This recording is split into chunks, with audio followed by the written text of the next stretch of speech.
One day, as he saw the crowds gathering, Jesus went up on the mountainside and sat down. His disciples gathered around him, and he began to teach them.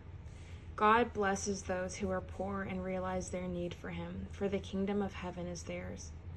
God blesses those who mourn, for they will be comforted. God blesses those who are humble, for they will inherit the whole earth.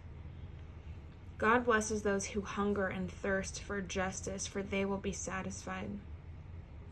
God blesses those who are merciful, for they will be shown mercy. God blesses those whose hearts are pure, for they will see God. God blesses those who work for peace, for they will be called the children of God.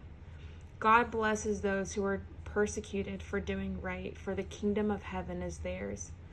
God blesses you when people mock you and persecute you and lie about you and say all sorts of evil things against you because you are my followers. Be happy about it. Be very glad, for a great reward awaits you in heaven. And remember, the ancient prophets were persecuted in the same way.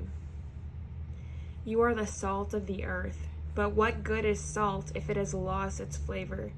Can you make it salty again? It will be thrown out and trampled underfoot as worthless.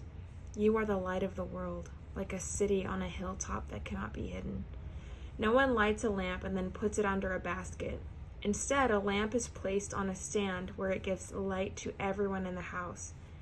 In the same way, let your good deeds shine out for all to see, so that everyone will praise your heavenly Father. Don't misunderstand why I have come. I did not come to abolish the law of Moses or the writings of the prophets. No, I came to accomplish their purpose.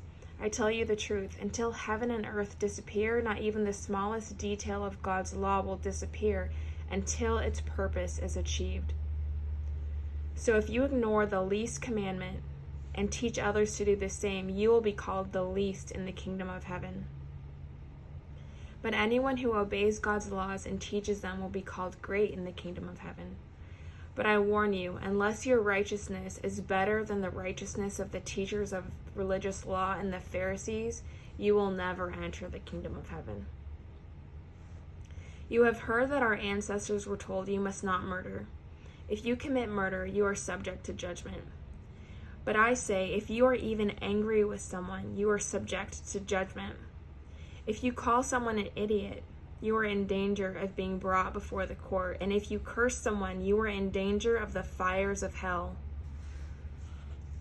So if you are presenting a sacrifice at the altar of the temple, and you suddenly remember that someone has something against you, leave your sacrifice there at the altar.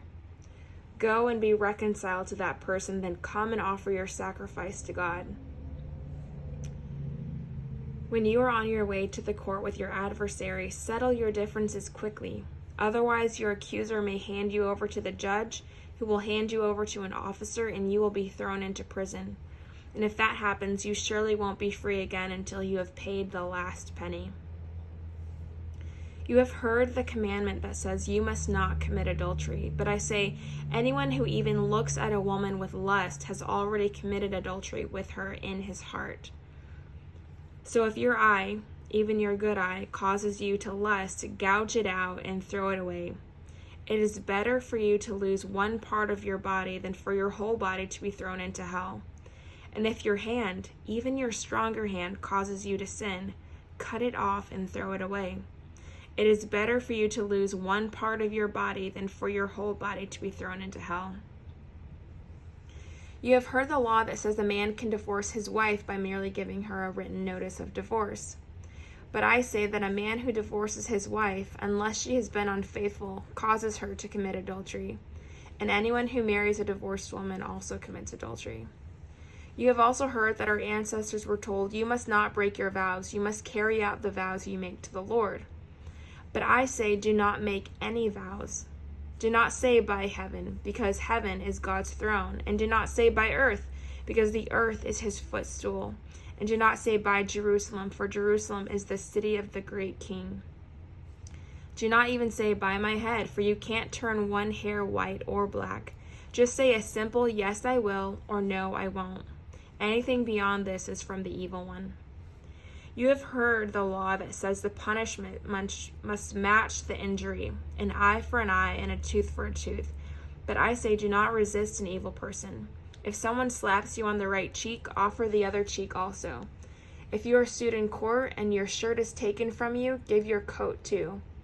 If a soldier demands that you carry his gear for a mile, carry it 2 miles. Give to those who ask, and don't turn away from those who want to borrow.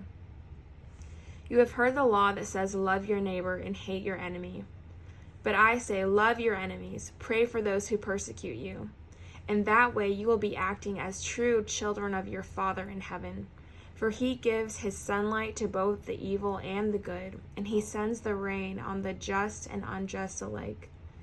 If you love only those who love you, what reward is there for that? Even corrupt tax collectors do that much. If you are kind only to your friends, how are you different from anyone else? Even pagans do that. But you are to be perfect, even as your Father in heaven is perfect.